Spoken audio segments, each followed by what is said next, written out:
Good evening.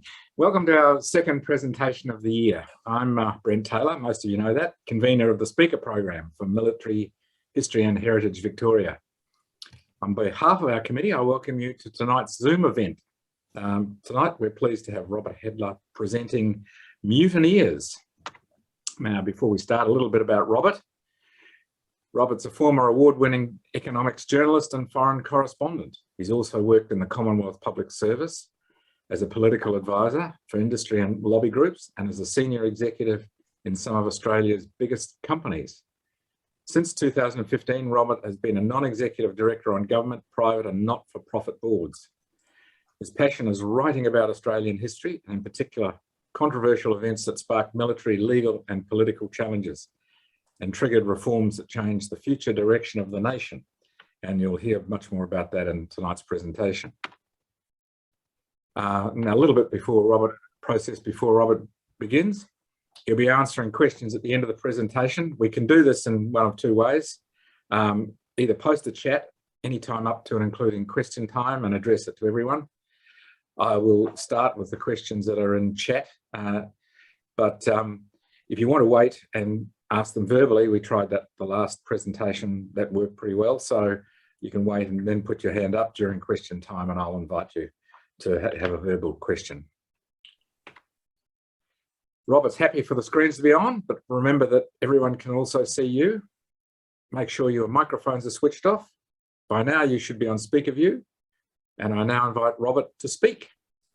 Thanks, Brent. We'll go through the very quick technical shift so that you can all see the presentation I'm showing tonight. Look, I'm very pleased that you've fronted up on an early evening on midweek to listen to me talk to you about Mutineers. It's my second book. My first book, Dark Secrets, you probably can't see that, came out 18 months ago, and Mutineers was released last October. While it's the second book, chronologically, it actually comes first in Australian naval history.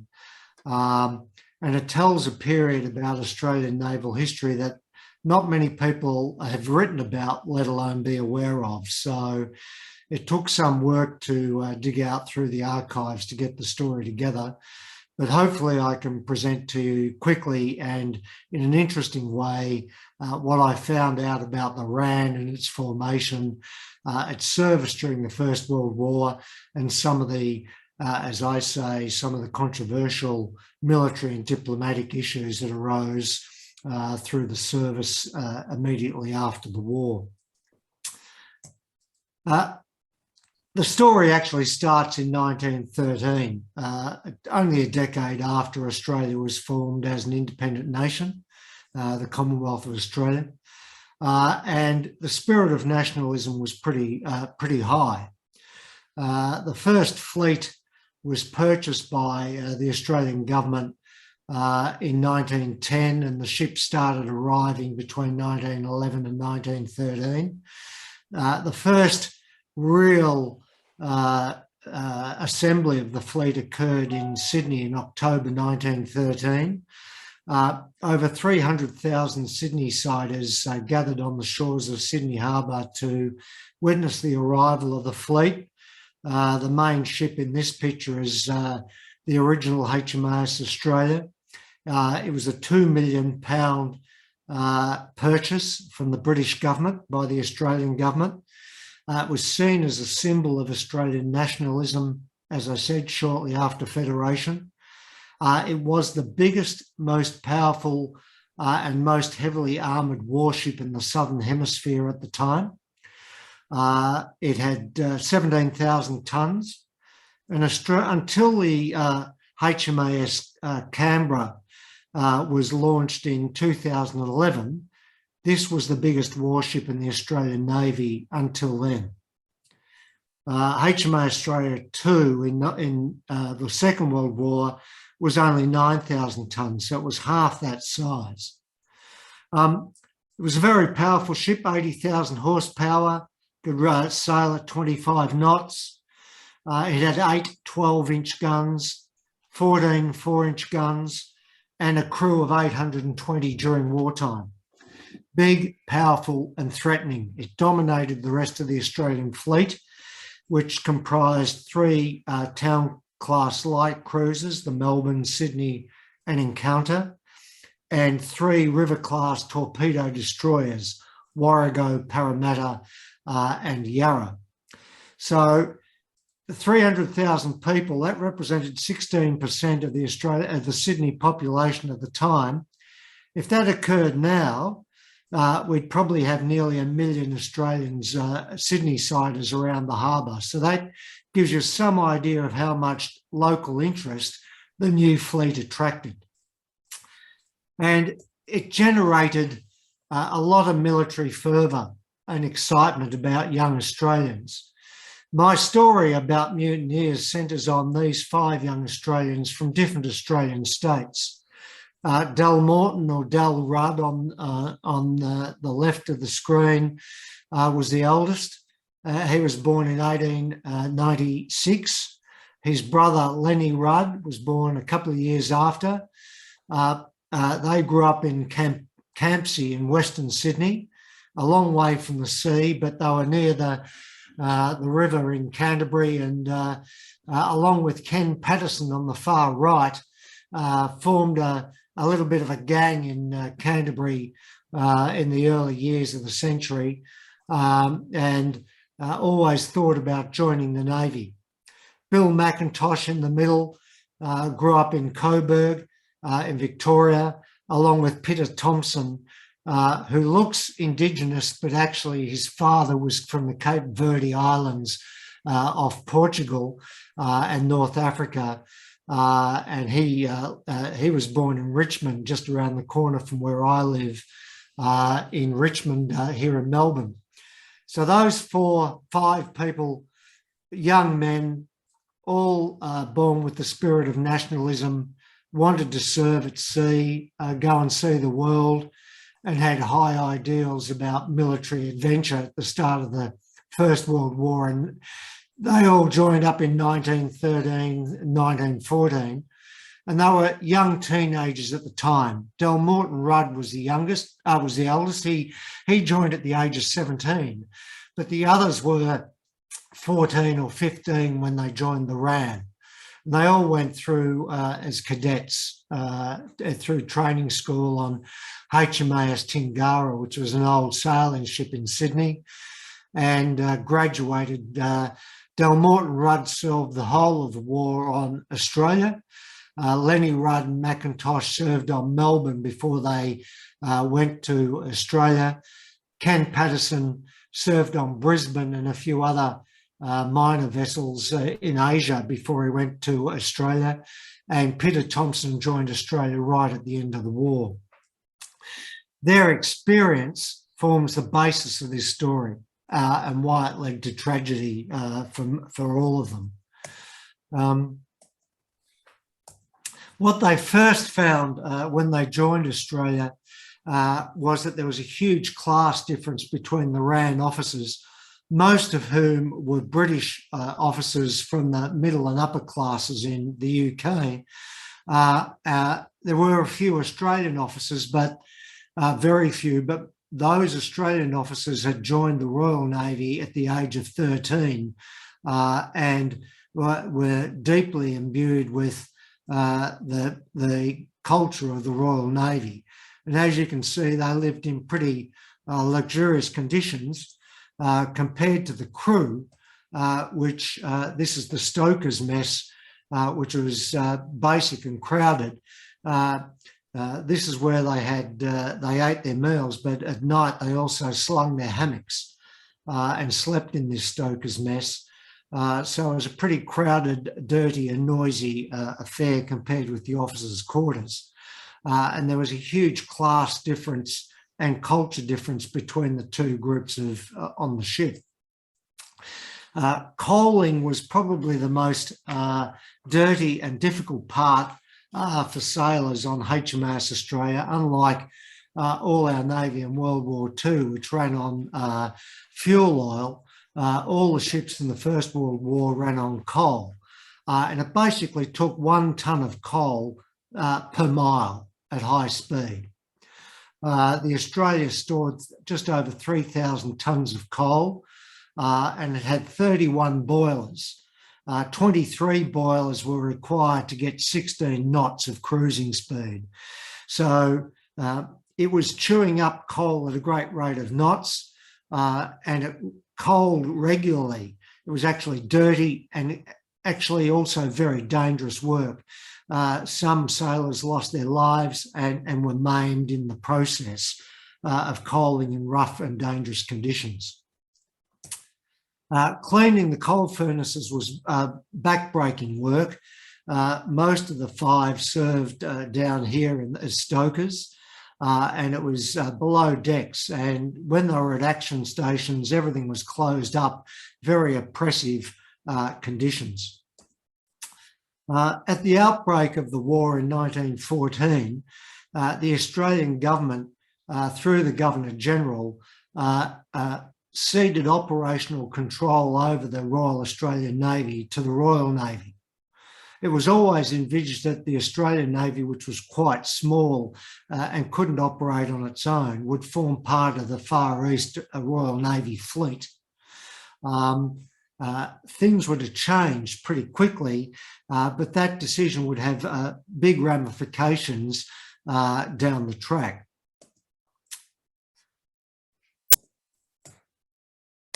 Sorry, I'm just trying to share my, there it is. It's a bit slow. Sorry about that. So the first thing that happened was that, I'm having a bit of trouble, apologies. The first thing that happened was that the German East Asian Squadron, which was based out of Hong Kong, came to threaten Australia and to protect its Pacific possessions in New Guinea and Samoa. And the Australian squadron was tasked with the British fleet in Asia to counter the German squadron. Don't know why it's doing this, I apologise. The German Vice Admiral Maximilian von Spree was clearly worried about HMAS Australia. As I said, it was bigger and more powerful than anything that the Germans had. And he had a fleet of 5 cruisers, the Scharnhorst, the Gesnau, the Leipzig and the Nürnberg. They were relatively old and they were not capable of outrunning or outgunning the Australia. So apart from a few sorties around Fiji and New Caledonia, they cleared away from the Australian continent and headed towards South America. That gave the Australian squadron carte blanche, and they captured one of the German ships, the SS Sumatra in New Guinea in 1914. And they also captured another German ship in January 1915, the Eleanor Woman. Unfortunately, they missed 2 crucial battles. The Battle of Coronel in November 1914, in which the Germans outmanoeuvred an antiquated British fleet and sank the HMAS Good Hope and Monmouth. There's a lot of speculation that if the Admiralty had have let HMAS Australia participate in that battle, the fortunes of that battle would have gone the other way. The German fleet was eventually sunk at the Battle of Falklands in December 1914 by a massive and modern British fleet. And once again, HMAS Australia was not allowed by the Admiralty to participate in that battle, but forced to stay protecting Australia against an invisible enemy. When Australia did manage to capture the Eleanor Woman after the Battle of the Falkland Islands in the South Atlantic, the crew were jubilant. They thought that this 250,000 pound German auxiliary was going to be a prize that they could benefit from. but there was no way that the Admiralty were going to let them waste time in escorting a prize ship back to port, and they were ordered to sink it. So the first shots of HMAS Australia in the First World War were sinking this poor German auxiliary, much to the chagrin of the Australian crew. Worse was to come when they got to the Cape Verde Islands on the way to the United Kingdom to serve with the North Sea Fleet. One of the crewmen, one of the stokers, was placed in irons after refusing an order to coal the ship, and 100 of the stokers went on strike. This was the first sign of trouble on HMAS Australia below decks, and it wouldn't be the last.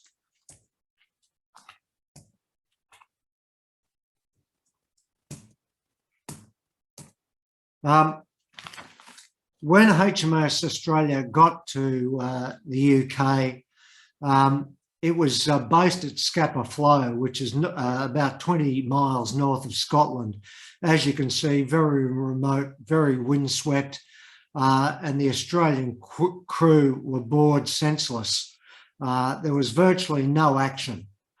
To make matters worse, they encountered the first snow of their lives. As you can see, they thought that that was a bit of a lark to start with, but when it came day after day and in heavy seas in the North Sea, the novelty soon wore off, and they soon resorted to this type of equipment and furs to ward off the cold. However, the crew suffered badly in ships that weren't prepared for these conditions.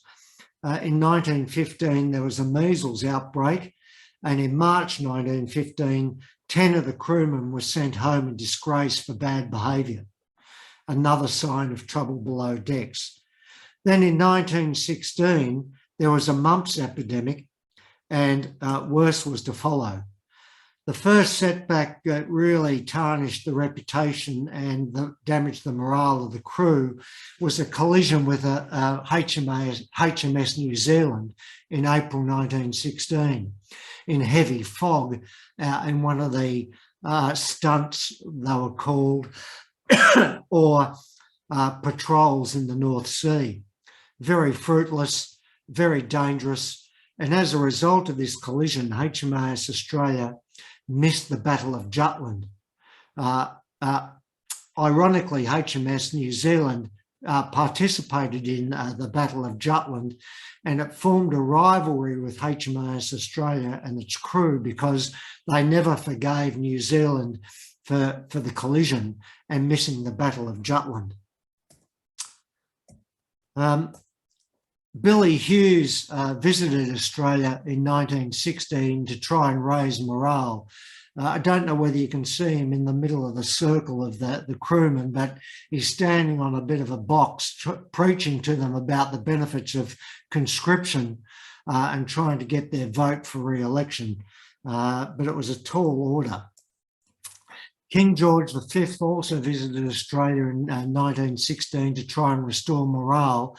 And as you can see, they were awarded battle honours for Rabaul and Samoa and German New Guinea to try and help show them that they'd actually done something to contribute to the war while they were bored senseless in the North Sea. However, only a year later, there was another setback, a second collision at night in the Firth of Forth in Scotland with HMS Repulse, which once again put them out of action for another period, for another month. But when they came back from action, this photo shows the only, or it's the second time that Australia fired its guns in anger when there was a scare with a German submarine in the English Channel. Unfortunately, the submarine disappeared and the shots were wasted.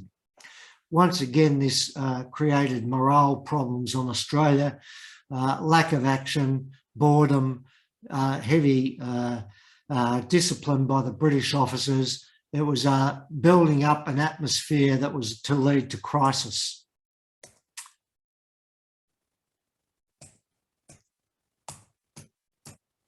The lack of morale led to the Australia crew looking for action in different ways. And 11 of the crew volunteered for a British Royal Navy raid on Zeebrugge in Belgium in April 1918. Zeebrugge was used by the German Navy as a submarine base, and it threatened the British fleet in the North Sea. So the Royal Navy decided to mount a raid, block the submarine base with block ships, and 11 volunteers from Australia, including Dal Rudd, participated in the raid.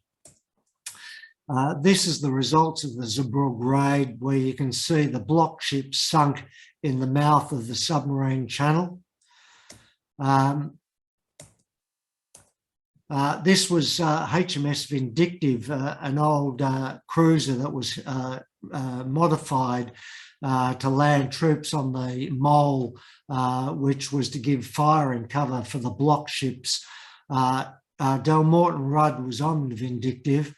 He and another sailor, Harry Gillard, jumped onto the mole and were the first Australians to engage the German defenders in hand-to-hand combat.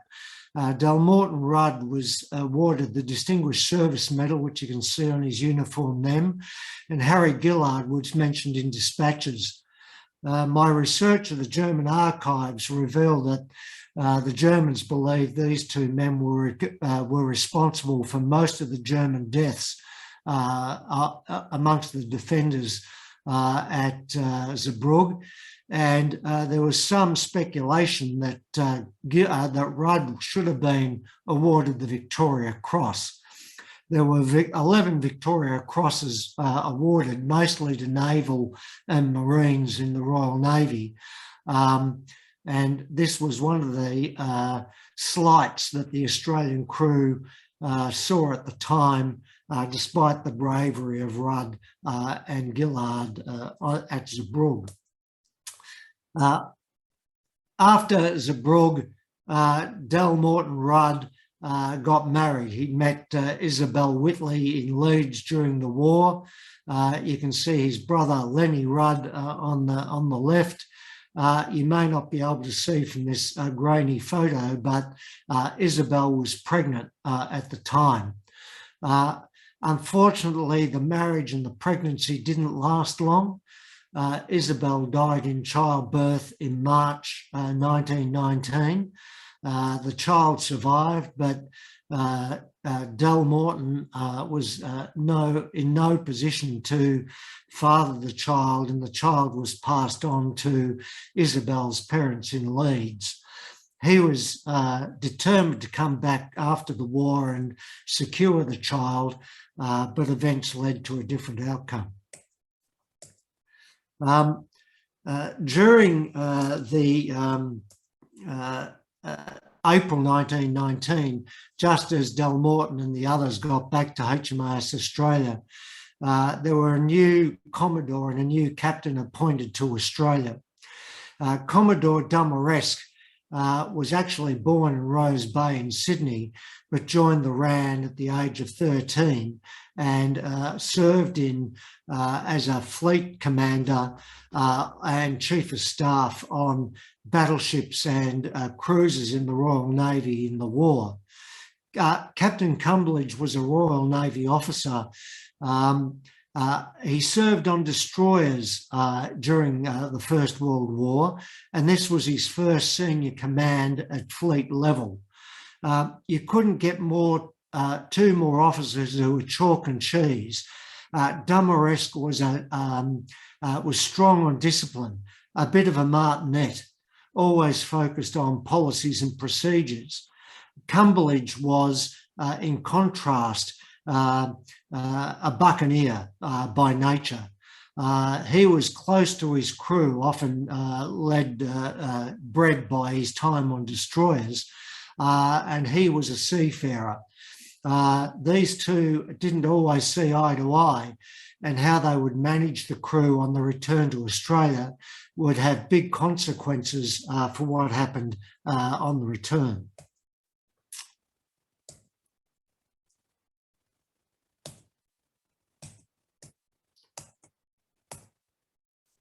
So when the ship left Portsmouth at the end of the war, General Birdwood and Edward VIII, the Prince of Wales, visited the ship to farewell them, and the Chief of Staff to Monash, Lieutenant General Sir Cyril Brudenell-White, was also a passenger on the way home. There was signs of trouble at this stage. Both Cumberledge was warned that there was a group of malcontents on the ship, but he thought that it would be able to be managed on the way home. However, at this ceremony, some of the crew requested overnight leave. That request was declined because it was their last night in port. We'll come back to that. The next sign of trouble on the return was when Australia called at Port Said in Egypt in the Suez Canal. The crew were not allowed off because the officers were concerned that they'd all go and get drunk, and there was limited beer in Port Said. And however, the officers entertained the local sultan, and an Indian brigade came on board and were highly entertained by the officers. This was seen as double standards by the crew who were left on board, and it was to breed discontent. This discontent also erupted when what was now called the FIF, pardon my French, but that's fuck it, I've finished, started to vigorously dunk and roughly treat the officers in the crossing of the line ceremony when they came back across the equator. These were the five ringleaders were of the FIF. The people I mentioned before are dressed up in this gang of crossing the line ceremony, and they were the most vigorous in the dunking and the rough treatment of the officers. This really started to worry the officers on board Australia, but there was no further trouble until they got back to Fremantle in May 1919. This was a whim of Cumberledge. The original order from the Naval Board was to go to Adelaide, Melbourne, and then Sydney. But because HMS New Zealand had bypassed Perth, the Commodore decided, Dumaresque decided that Australia should visit Perth, so they stopped off in Fremantle. This was to be an ill-timed venture and visit, because unbeknownst to Dumaresque and Cumberledge, there was actually a huge dock strike in Fremantle. And the dockside workers were gathering, and they'd actually fought with the police in the dock strike earlier in the year. And they were crowded into the pubs in Fremantle for a coroner's inquiry into a death of one of the dockside workers. So, to quote the historians, there was a mood of Bolshevikism amongst the dockside workers when Australia arrived. Strangely, while Cumberledge had denied the crew leave in Portsmouth and in Port Said, he agreed to let the crew have shore leave on Saturday night in Fremantle.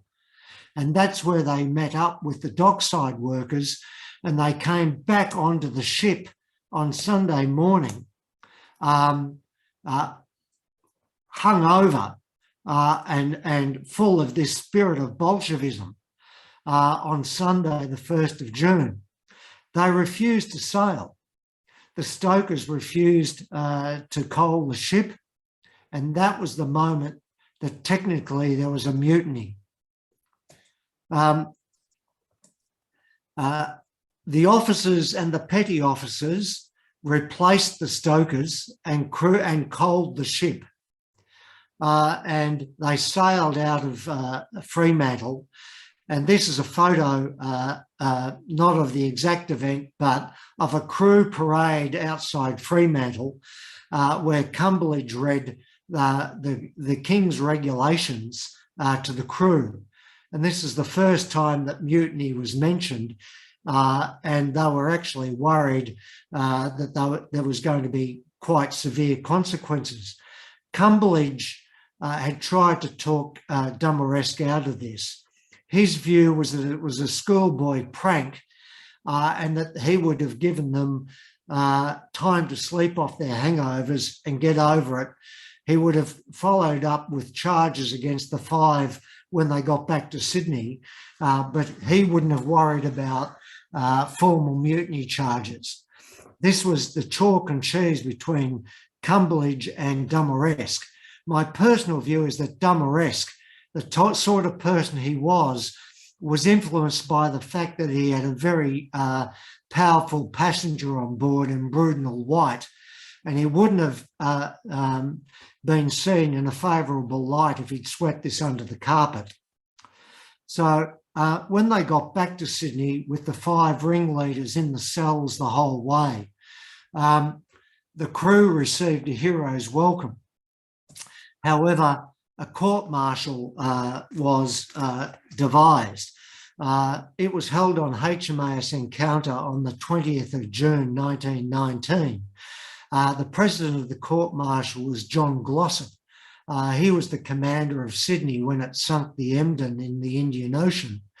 And Dick Orchard was the so-called prisoner's friend. He was a former Nationals Party MP, and he was appointed as their lawyer in the court-martial. He convinced the 5 mutineers to plead guilty. He said that they'd get light sentences if they did that. It was only a very short court-martial. It only took the morning. And on the basis of Dick Orchard's recommendations, the 5 mutineers were sentenced to various terms of imprisonment. Lenny, Rudd and McIntosh were sentenced to 2 years hard labour and dismissal from the service. Dalmorton Rudd, mainly because he was a hero, the hero of Zeebrugge, was awarded a lesser sentence of 18 months. And Pitter and Patterson, because they were only 18 and they were led astray by McIntosh, Lenny and Dalmorton Rudd, were only sentenced to 1 year imprisonment. However, because this occurred 6 months, nearly 12 months after the war, there was a political furor in Canberra. The Labor opposition, who were highly critical of the Navy officers, launched they called the sentences savage, and they launched a campaign in Parliament against them and wanted the sailors released from jail. Both the Navy Minister Cook and the Prime Minister Billy Hughes were in France for the peace treaty negotiations. And the acting Navy Minister, Alec Poynton, was like a rabbit in the spotlight with this ferocious attack by Labor. The Governor General and the First Lord of the Admiralty, Walter Long, issued a stubborn defence of naval discipline. They rejected the opposition demands for the prisoners to be released early. However, there was to be a federal election in December 1919. And when Billy Hughes came back from Paris in August 1919, he sought about engineering a political solution. He cabled the Colonial Secretary Viscount Milner in Whitehall and urged him to intervene with the Admiralty. This was unheard of at the time, but as a former politician, Milner was very astute, and he acceded to Billy Hughes' political request and told the Admiralty to agree to early release of the prisoners. It was agreed that the prisoners would be released in December 1919, but this created a furor within the naval ranks. Both the Chief of Staff of the Australian Navy, Percy Grant, and the Commodore Dumaresque threatened to resign. And it was only on the personal intervention of the Minister for the Navy, Sir Joseph Cook, who engineered a face-saving agreement with Percy Grant, which involved a personal message from the government to the fleet saying that these early releases were due to a general amnesty after the war, that averted a naval and diplomatic crisis. After the war, the mutiny was quickly forgotten. This was a mistake. The Navy and the Australian government should have faced into the causes of the mutiny, and also the fact that the Australian government had to go cap in hand to the Admiralty to seek their approval for the release of the prisoners, because the Governor General had signed over operational control of the Navy, Australian Navy, to the Royal Navy and the Admiralty in 1914. And the ringleaders were sentenced under King's regulations, not Australian law. This position was to apply again in the Second World War, when 2 Australians were found guilty of murder on the second HMAS Australia in the Coral Sea in 1942 and faced the death penalty. That situation and that second crisis could have been avoided if the Australian government and the Navy had faced up to this issue in 1919. However, along with the scuttling of HMAS Australia off Sydney in 1924 as a result of the Washington Naval Treaty to limit naval forces after the First World War, that issue went to the bottom of the Pacific and was never dealt with. Dalmorton Rudd and his fellow mutineers went back to civilian life. Dalmorton Rudd was more like an Errol Flynn of his time. He became a shark fisherman and displayed his catches in a local sports store, the Simmons Sports Store in Broadway in Sydney. He went on to have a notorious career on the docks, a bare-fisted knuckle fighter on the docks in the interwar period. All of the other mutineers went on to civilian life, living relatively obscure lives, all except for Ken Patterson, the youngest, who committed suicide in Casino in New South Wales. He never got over the war and eventually suffered from what we would now call PTSD and hung himself after a marital argument. He was the first casualty of the war, of the mutineers. Lenny Rudd, his brother, had 10 children during the interwar period. He was the first to join the army in the Second World War. He needed the money to support the family. He didn't join the Navy. He was actually over 40 years of age, as you can see from this photo compared to the original one. and he lied about his age. The army, desperate for seasoned volunteers, gladly accepted. Lenny went on to serve with the 2nd 1st Machine Gun Battalion in the UK and the Middle East. He served for over 1,000 days in the army overseas and came back a decorated serviceman. Peter Thompson also joined the army in 1940, also lied about his age, but he joined the Medical Corps in 1940 and went with the 2nd 4th Casualty Clearing Station to Malaya. Unfortunately for Peter and the Casualty Clearing Station, they were caught up in the Japanese invasion of Malaya and Singapore, and he was captured along with 100,000 other Australians, British and Indian troops in Singapore, and spent 4 years in Changi. Fortunately, he survived Changi and returned to Australia.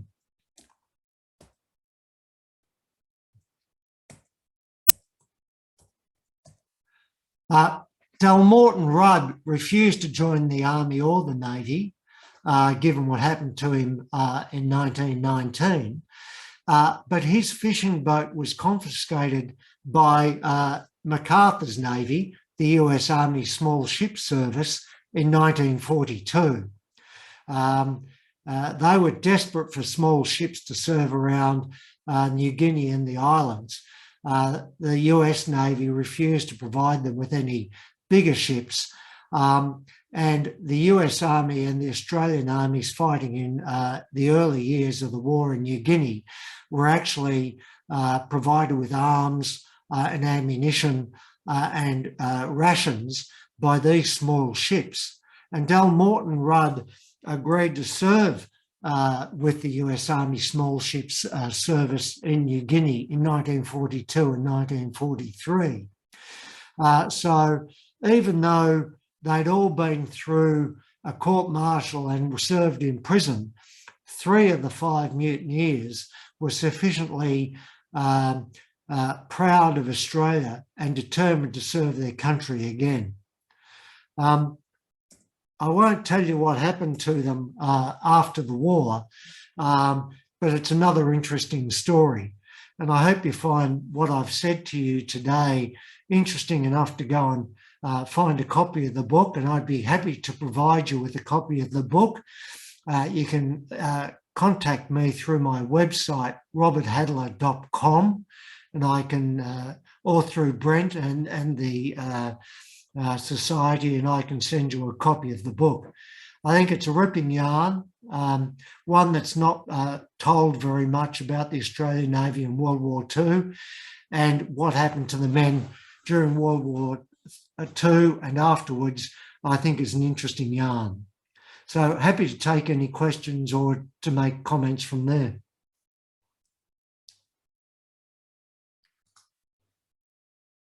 Thank you. Thank you, Robert. Tremendous. And I can vouch for the fact that it's a ripping yarn. Having read the book, does anyone have any questions? I'll start it off. Why did Captain Cumberledge allow the crew to go ashore in Fremantle? Yeah, look, I think, Brent, this was a critical issue. If he hadn't have allowed the crew to go on shore, like he prevented them from doing in Portsmouth and in Port Said, we wouldn't have had the mutiny. There might have been more trouble, but they wouldn't have been hung over after a night in Fremantle pubs with disgruntled industrial workers, and they probably would have skated through with bouts of ill discipline through Adelaide and Melbourne back to Sydney. So this whole episode could have been avoided if Cumberledge hadn't have been good-natured as a destroyer captain and agreed to a night of leave in Fremantle. I think Dumaresque wouldn't have agreed to that. he was off with the governor of WA at a function and didn't know. So I think this was the two sides of the coin, the two different personalities at work. And Cumberledge created a problem for himself in allowing the sailors, the crew, to go on overnight leave. So does that answer the question? Certainly does. Right. Unintended effects. Does anyone else have a question?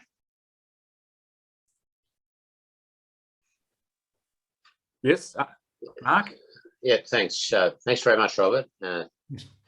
Wondering, self-interested question, wondering if they had chaplains, ship's padres on board, and if they had, were they effective or not? Obviously not if there was all this sort of mutiny going on, but yeah, do you know if the chaplains were engaged?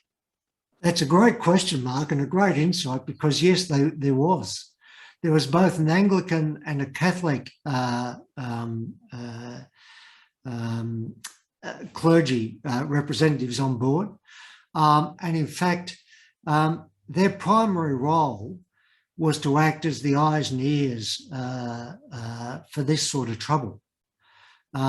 It's not the first time that they missed it. They also missed the signs of trouble on HMAS Australia in 1942. It was unfortunate that they missed it, but no one else spotted it either. So I don't think you can be overly critical of them for that.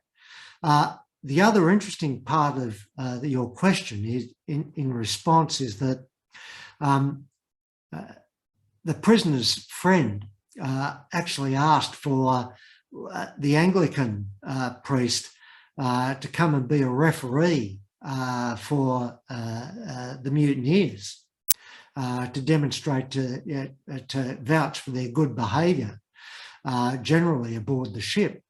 But this was denied by Glossop, the president of the court-martial panel. So unfortunately,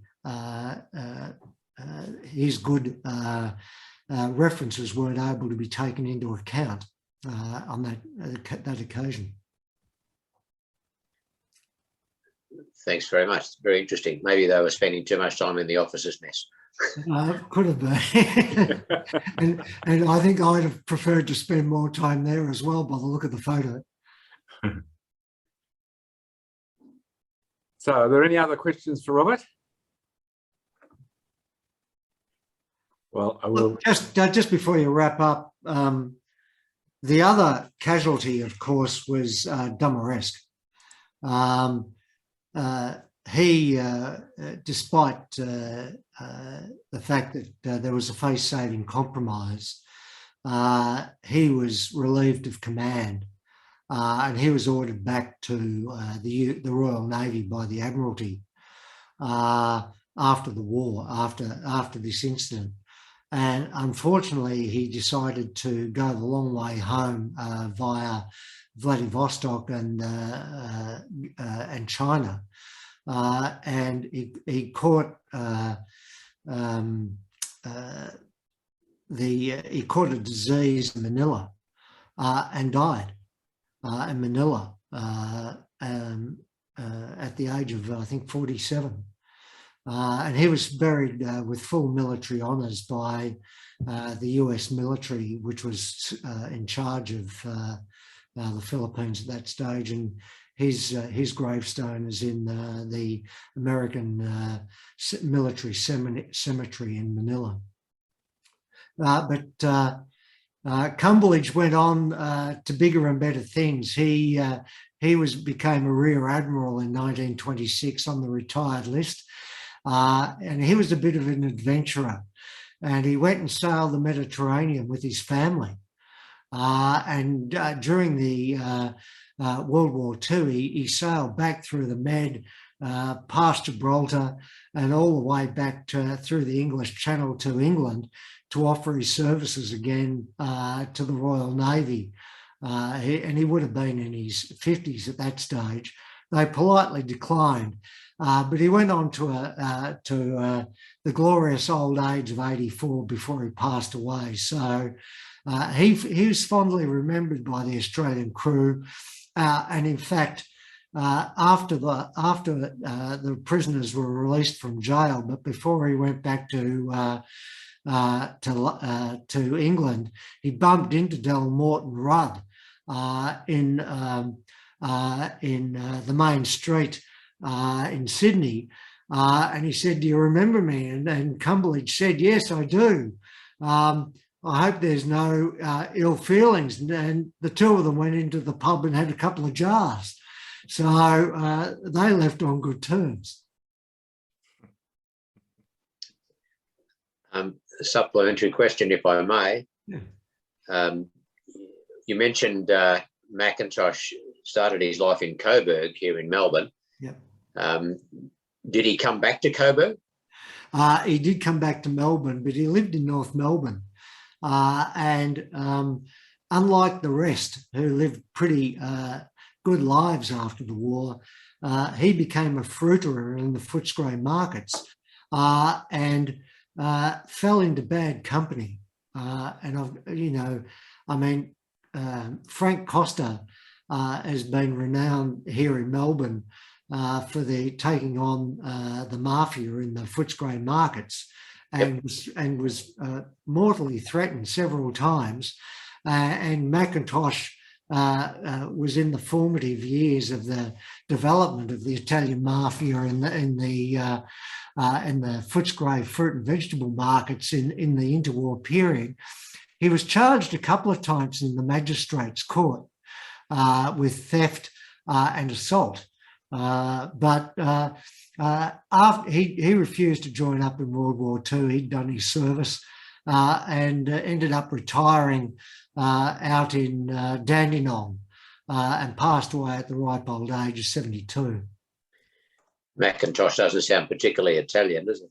No, it's not, but he was a swarthy looking character, and I'm sure there was a mix of heritage in that background. Fair enough. Thank you. Oh, pleasure. Any other takers? I'll draw it to a close, Robert. Thank you again for a tremendous presentation. Very interesting. You don't hear much about stokers and what happens below deck when they do all the stuff about battles on the high seas. Moving on, in the next couple of days we'll send out the usual 3-minute feedback survey, and I'm sure Robert will be well marked. And thanks for all those who filled out the last survey, and I hope you do it again. We always take notice.